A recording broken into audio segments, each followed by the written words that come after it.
Talking about a revolution sounds.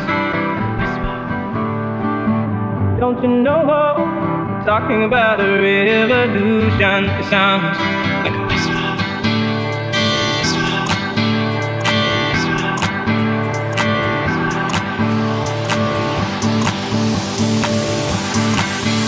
While they're standing in the welfare lines, crying the doorsteps of those armies of salvation, wasting time in the unemployment lines, sitting around waiting for a promotion. Don't you know? Talking about a revolution sounds. Who are people gonna rise up and get their share? Who are people gonna rise up? Take what's there. Don't you know you better run, run, run, run, run, run, run, run, run, run, run, run. Oh, I said you better run, run, run, run, run, run, run, run, run, run, run. Cause finally the tables are starting to turn. Cause finally the tables are starting to turn. Cause finally the tables are starting to turn. Cause finally the tables are starting to turn. Ladies and gentlemen, it is Thursday, the 9th day of October. The year is 2014. And if you can hear the sound of my voice, then you are the revolution. I am Smokin Mekhael, and this is the revolutionary nightly news, smashing through the lies of the New World Order, Illuminati government, who are running this country right now, who seek to control every nation on planet Earth, and who seek to control every human on this planet in every aspect of their lives. They are an evil, fiendish, eugenicist group of murderers, and they are increasing their attacks on us on a daily basis. I'm here to break down their attacks, to break down their lies, to fight terrorism with truth, to fight fear with freedom, to fight loathing with love. There is a lot to get through today, so let's get right into it. Now, I am an anarchist. I do not support any government. I want to see a world where people live without rulers, without masters. I want people to be self-sufficient, to be sovereign in their own individual lives, without having the murderous, thieving state hanging over their head all the time, extorting money from them and trying to run every aspect of their lives. But I do commend these members in the Australian Parliament who are standing up against these draconian, Orwellian, totalitarian terrorism laws. From the age.com.au, new national security.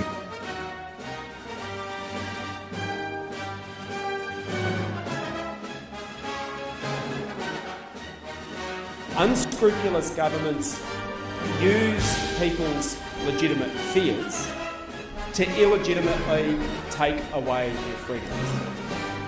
And whilst there are parts of this bill that are uncontroversial and could be supported, there are other parts of this bill that will fundamentally remove rights and freedoms from people who have done nothing wrong and aren't even suspected of having done anything wrong. This is absolutely disgraceful that here we are with some of the most sweeping, far-reaching, deep reforms to Australia's national security legislation in memory, but yet when you look at the speaker list, there's the Minister for the Government, there's the shadow for the opposition, and it appears one Labor backbencher.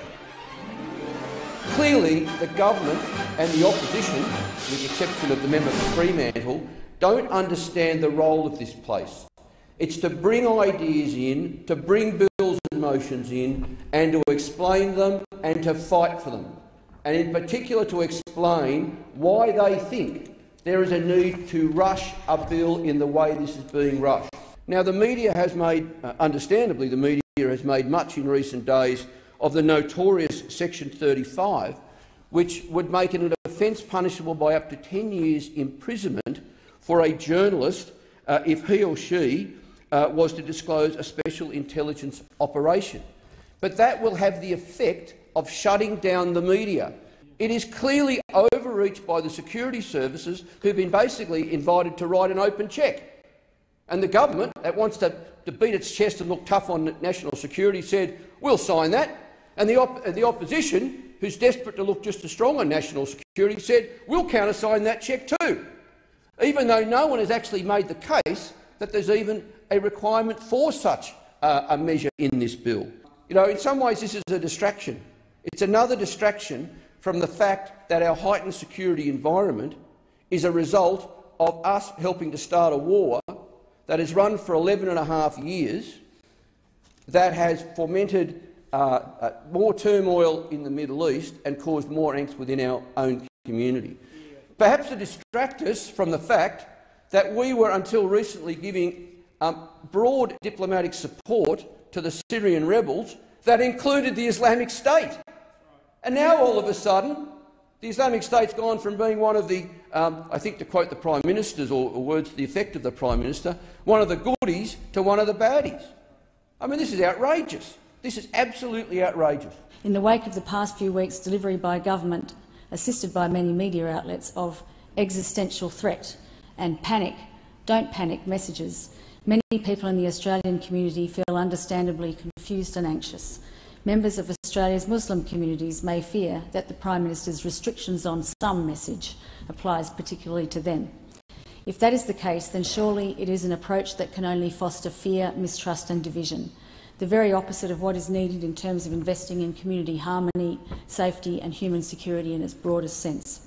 I question the premise of the government's general approach to this area of policy, which is essentially that freedoms must be constrained in response to terrorism, and that the introduction of greater obscurity and impunity in the exercise of government agency powers that contravene individual freedoms will both produce and be justified in the name of greater security. Those members for Parliament for standing up against these draconian laws. But more and more people are falling for the fake hype that the government has been building for all of these years, for all of these decades, for this clash of civilizations between the West and Islam. Continuing from the BrisbaneTimes.com.au, terrorists win under new spy laws. Today, the terrorists have won. The rights and freedoms of Australian citizens have been sacrificed, and this has occurred for no good reason. Despite concerns raised by dozens of academics, lawyers, rights groups, the dumped national security legislation monitor Brett Walker, SC, and Human Rights Commissioner Tim Wilson, new national security legislation that will jail journalists and whistleblowers if they reveal information about covert special operations passed the House of Representatives on Wednesday. Again, from abc.net.au, Freedom of Information Act amendments set to be blocked in Senate. Nation could lose appeal rights. Australians could be left with no appeal rights against government secrecy by the end of this year, with the Senate set to block crucial changes to the Freedom of Information Act. From The Guardian, detention without charge. MPs complain of inadequate time to review laws. Deputy Chair of Australia's Intelligence Oversight Committee says group doesn't have capacity to examine intrusive powers. From Yahoo News, about the upcoming G20 meeting in Brisbane. Queensland to become a police state during G20. Queensland will become a police state in November when around 6,000 Australian and foreign officers join forces to provide security during the G20 Leaders Summit.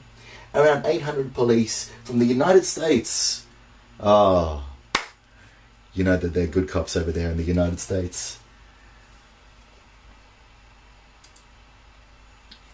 From the United States and New Zealand will arrive in Brisbane in 3 weeks to undergo intensive training for their roles in protecting visiting dignitaries and the Queensland community. Some 600 Australian federal police officers have also been requested to join their state counterparts to form a massive security presence during the G20, which gets underway on November 15. During a visit to Brisbane for a G20 training exercise on Monday, Federal Justice Minister Michael Keenan said he was confident the police will be prepared for any emergency or threat.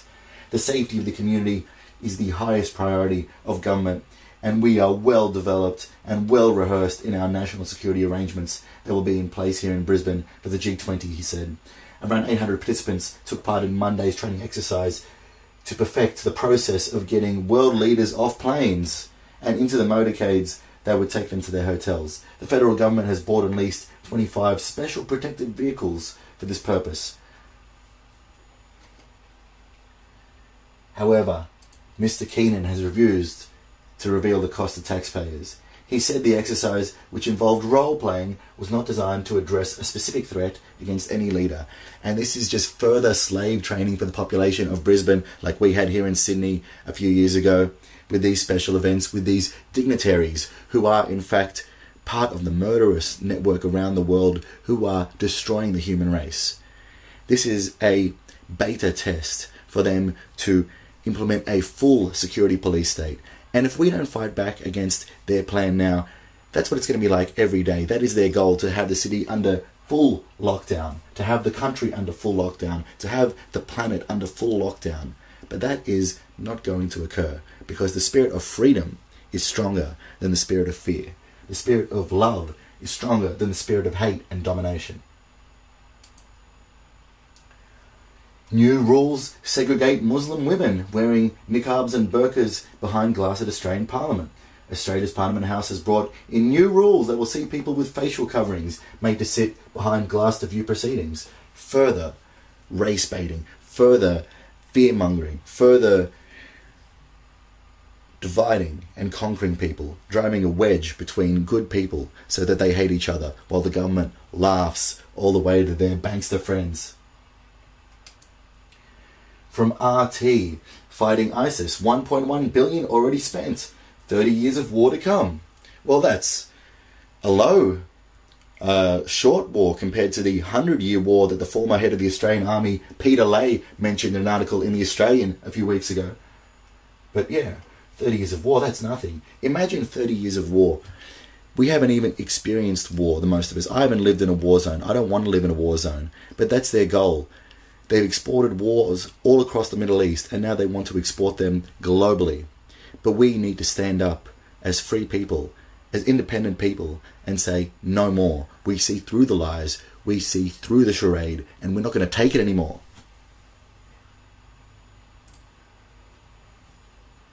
From Infowars.com, Ron Paul, government is a bigger threat to our liberties than ISIS.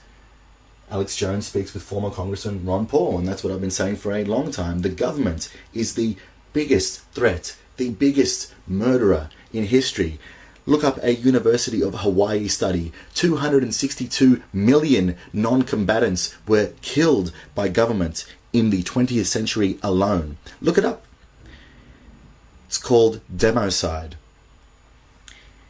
And government needs to be dismantled peacefully. Government needs to be removed peacefully, because they are the ones who are killing people all over the world and controlling people all over the world and seeking to tighten their grip.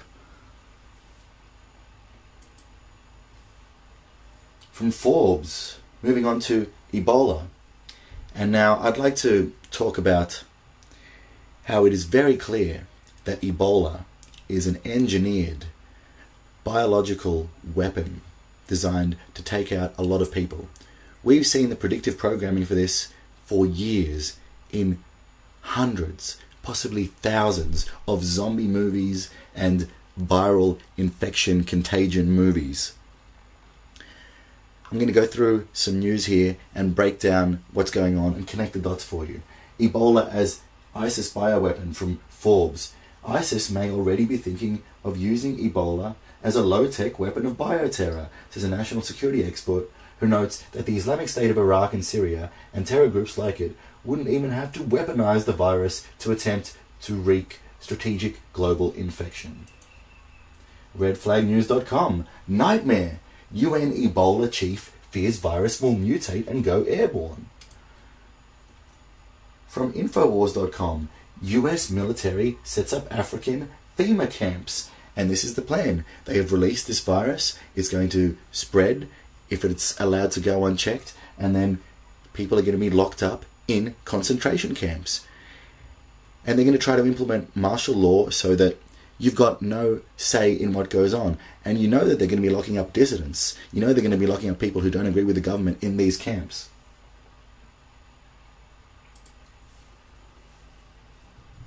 In Connecticut, Connecticut governor declares state of emergency over Ebola as a precaution.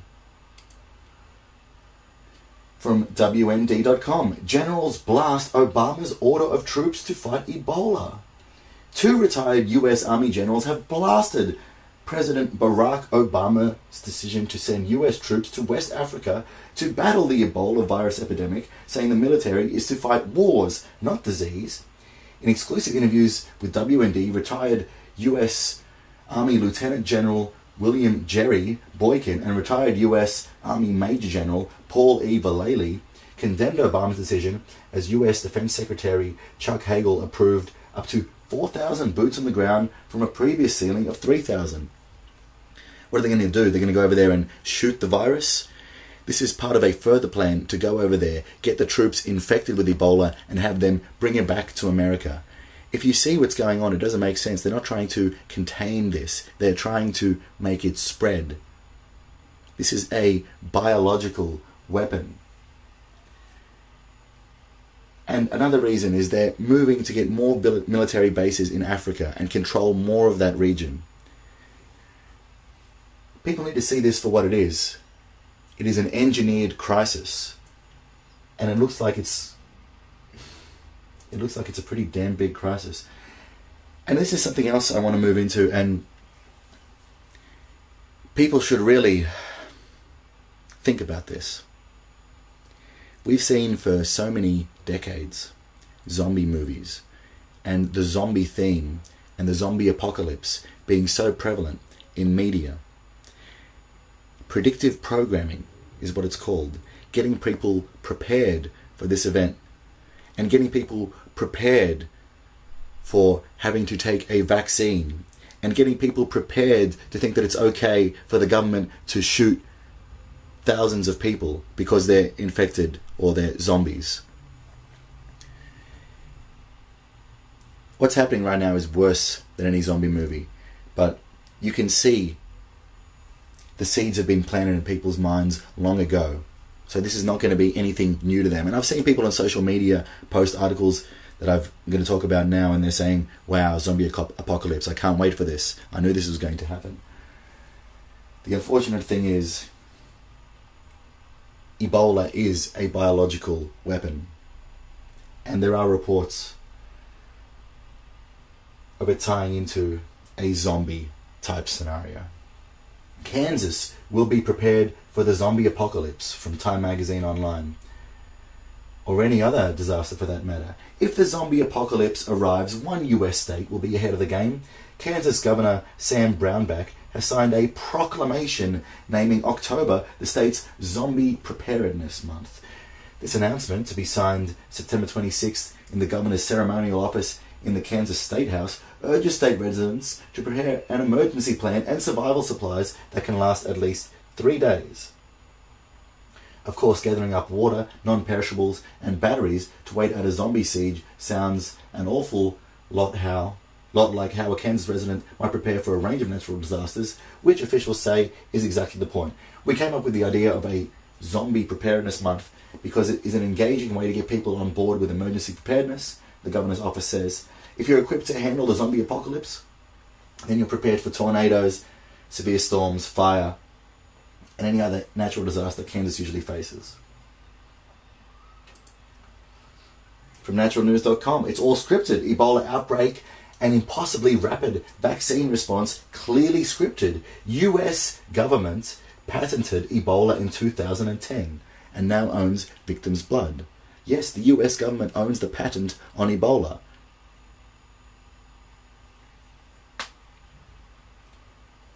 On the very same day that vaccine maker GlaxoSmithKline is being fined $490 million by Chinese authorities for running an illegal bribery scheme across China, the media is announcing the astonishing launch of human trials for an Ebola vaccine.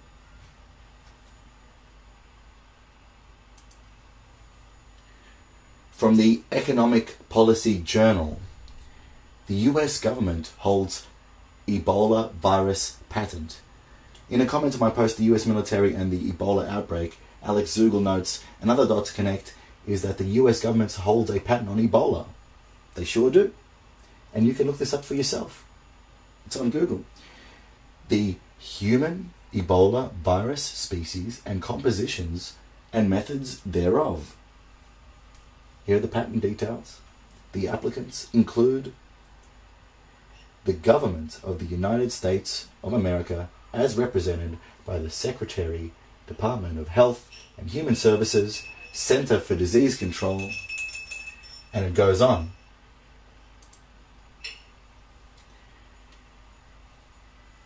And further proof to show that this was planned. Report. Disaster teams were notified months ago that they would be activated in October. Disaster assistance response teams were told to prepare to be activated in the month of October. A public tweet from a large government supplier of emergency response products specializing in high-risk events says that disaster assistance response teams were told to prepare to be activated in the month of October.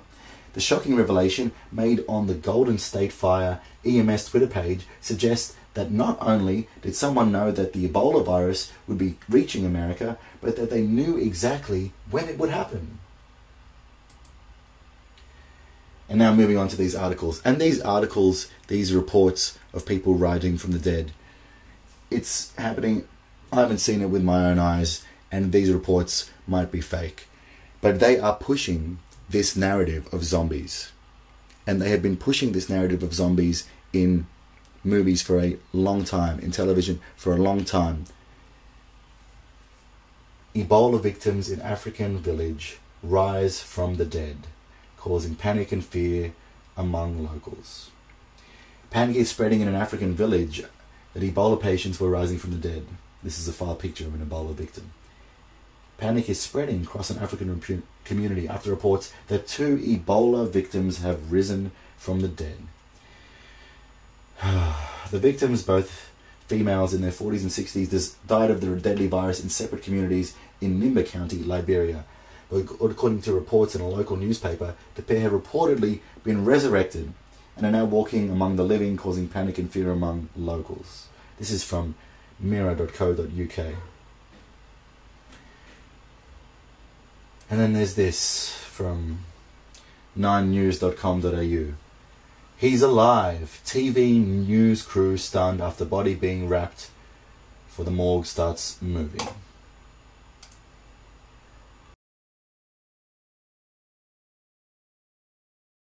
Here in the street of Monrovia, there's a body here. Maybe Ebola, maybe something else, but the burial team has come. They're busy spraying down the area where the person is. They're going to wrap in plastic and take away. This is a place right now where if you die of Ebola, they're very quick for you. If you're living and you need help, there's really nowhere to go. He's not dead. He's not dead. They were wrapping him up to take him away, but he's alive. He's moving his arm. They almost took him away to the crematorium, and they noticed he's moving his arm. I don't know where they could take him. There are no hospitals to treat him. Now the first responders, the ambulance is here.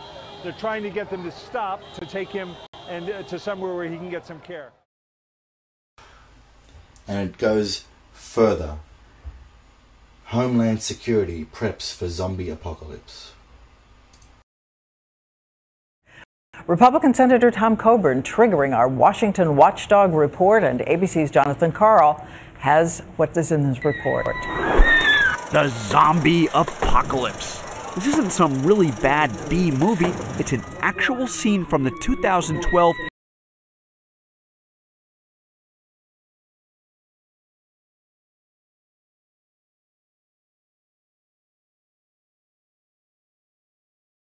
Counterterrorism Summit attended by law enforcement officials around the country. Summit tickets, $1,000 a pop, paid for with your tax dollars. The zombies look scary, but organizers say the skit was solely to add levity to an otherwise serious meeting on protecting the homeland. Senator Tom Coburn says it's just another example of more than $7 billion in questionable homeland security spending every year. Blown. Waste. In a new report, Coburn cites example after example, including nearly $30,000 for an underwater robot in Columbus, Ohio, the $69,000 hovercraft for Indianapolis, and this. The sleepy town of Keene, New Hampshire, citing the need to secure its annual Pumpkin Festival, was awarded a grant to buy a Bearcat armored vehicle. Price tag nearly $250,000. Department of Homeland Security told us its grants, quote, make our communities safer places to live. Coburn says there's just too much waste. So the examples you cite here are the tip of the iceberg? Sure. All over the government, everywhere you look, is what? Is waste, incompetence, and stupidity. Then again, can you ever be too prepared for the zombie apocalypse? Jonathan Karl, ABC News, Capitol Hill. And here they are, hyping up this zombie apocalypse with Homeland Security actually training to shoot zombies in America. This is some freaky stuff, because we've all seen these zombie movies. And I've known that they've put predictive programming into television and movies for such a long time. But for this kind of stuff to be coming to the forefront now, and Ebola really spreading like it is now, it shows such an escalation in their attempts to distort reality and control reality and warp and manipulate reality. So we need to see exactly what's going on and understand that Ebola is a weapon. It is patented by the US government. Look this up. I will read the URL, www.google.com/patents/capital CA2741523 capital A1 question mark CL equals EN.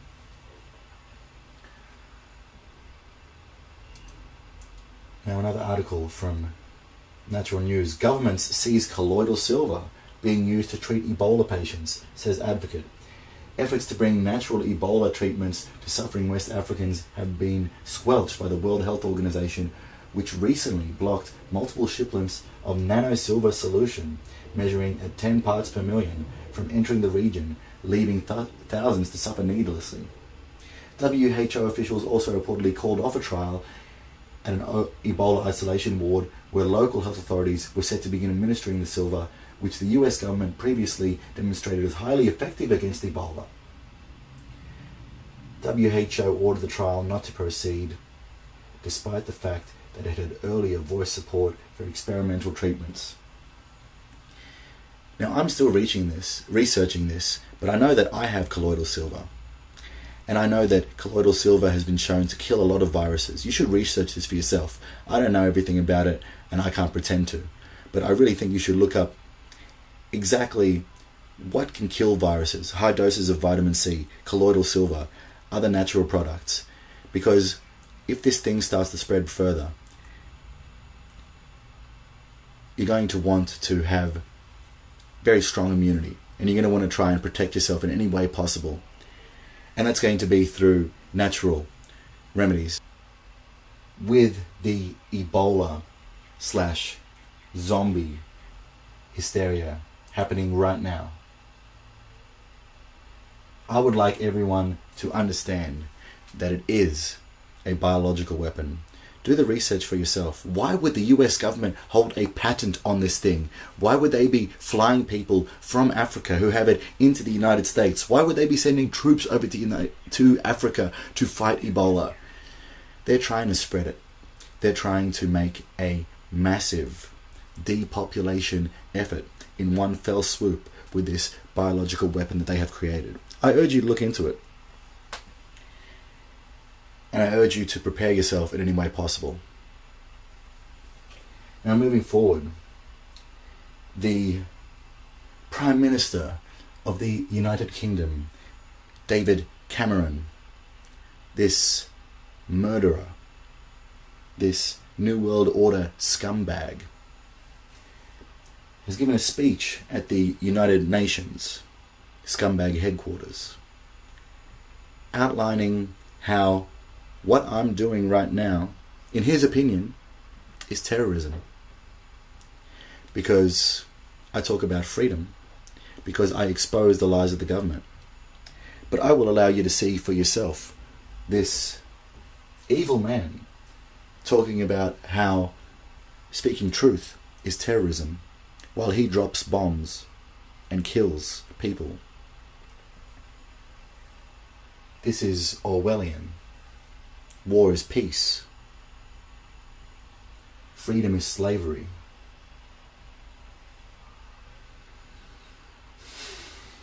Let's have a look at this. David Cameron gave a speech before the UN 2 or 3 days ago now, where he basically compared anyone who questions the official narrative behind 9/11, behind 7/7, behind ISIS itself. He compared them to ISIS insurgents, ISIS terrorists. He basically tried to make the point that this is a recruiting ground for ISIS terrorists. Anybody who questions the official version of events behind any government terrorism action, behind any so-called staged event. We got that clip set up now, so we're going to go to David Cameron before the UN. Here's the clip. We must defeat this ideology in all its forms.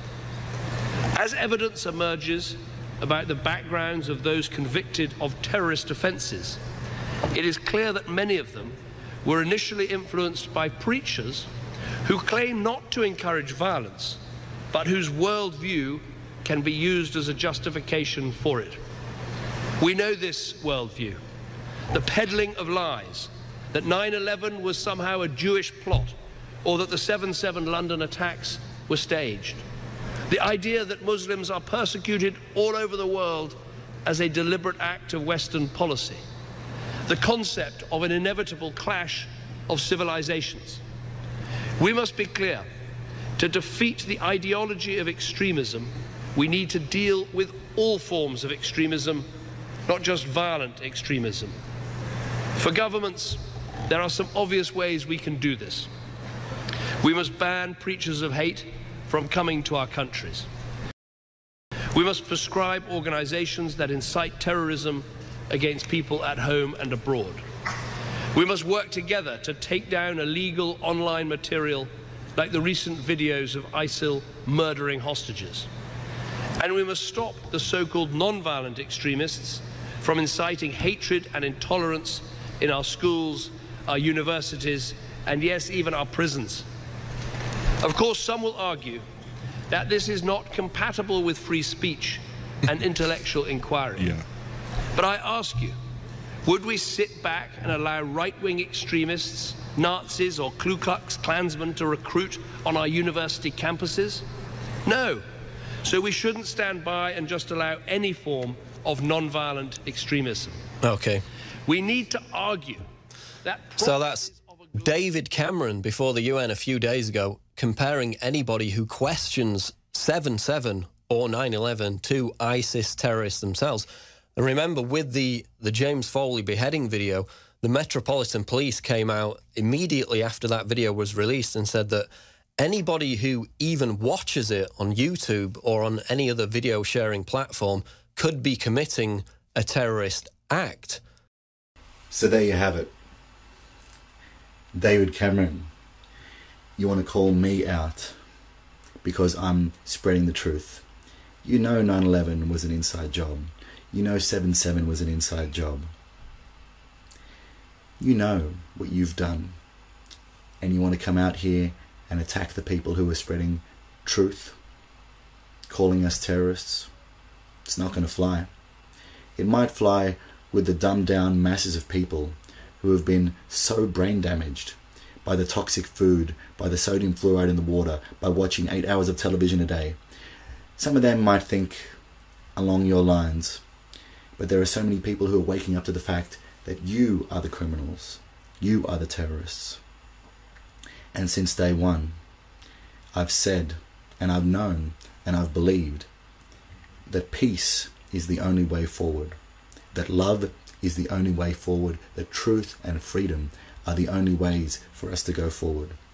I don't support violence in any way. Yet how many people has your empire killed, Cameron?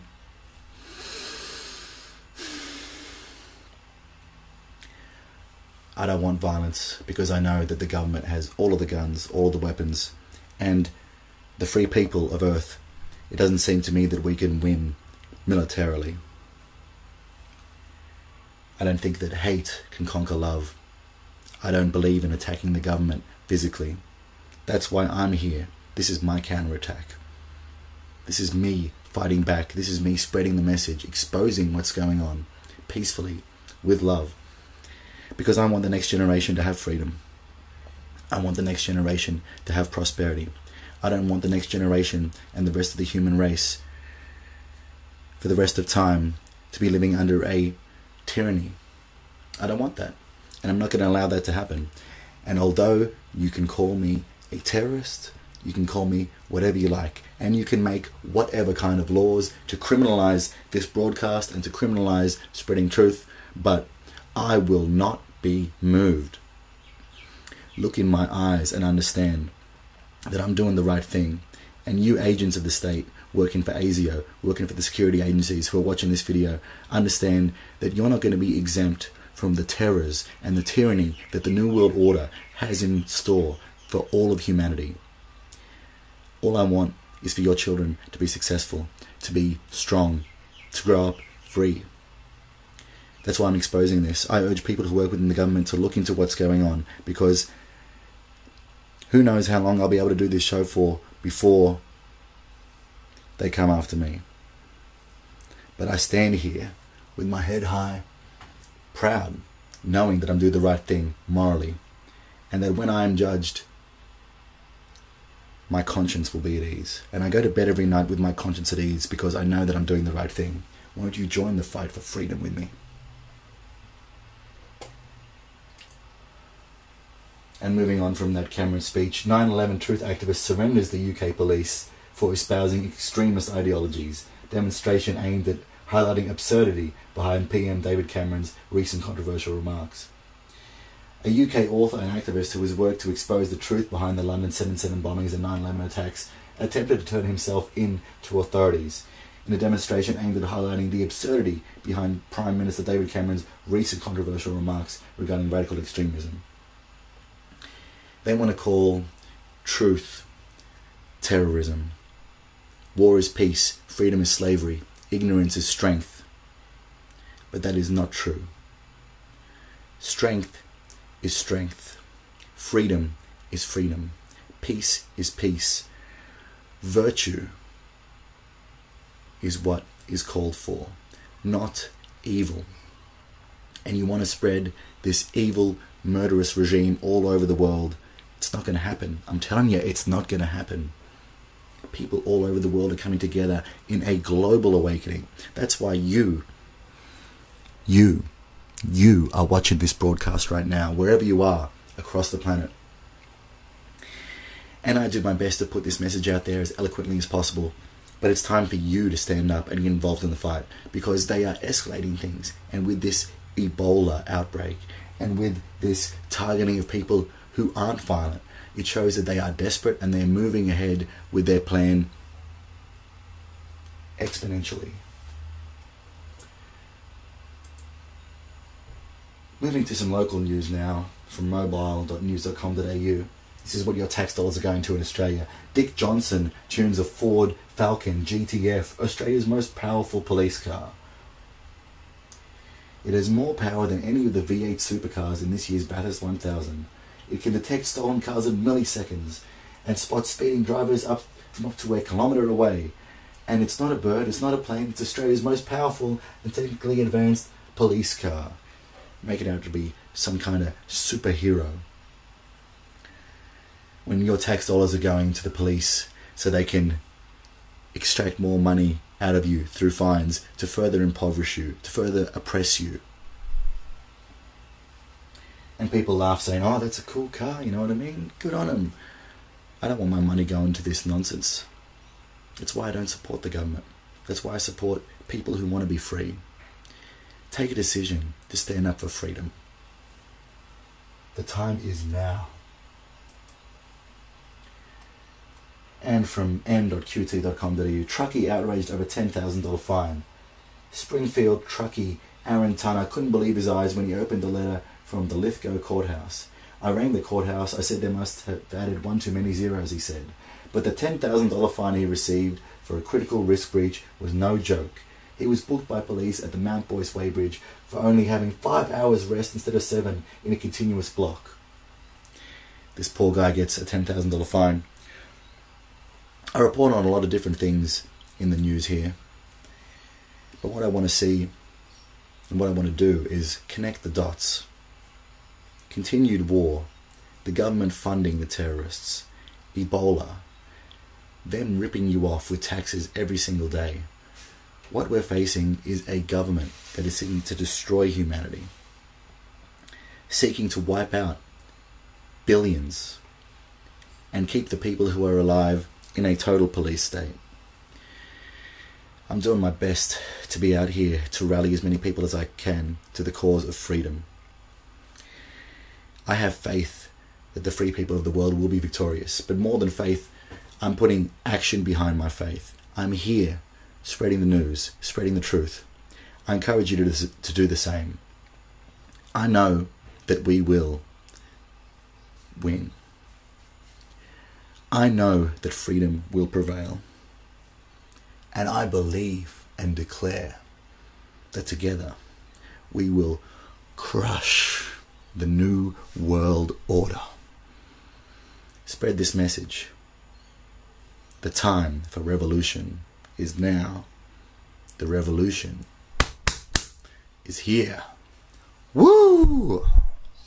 Yeah.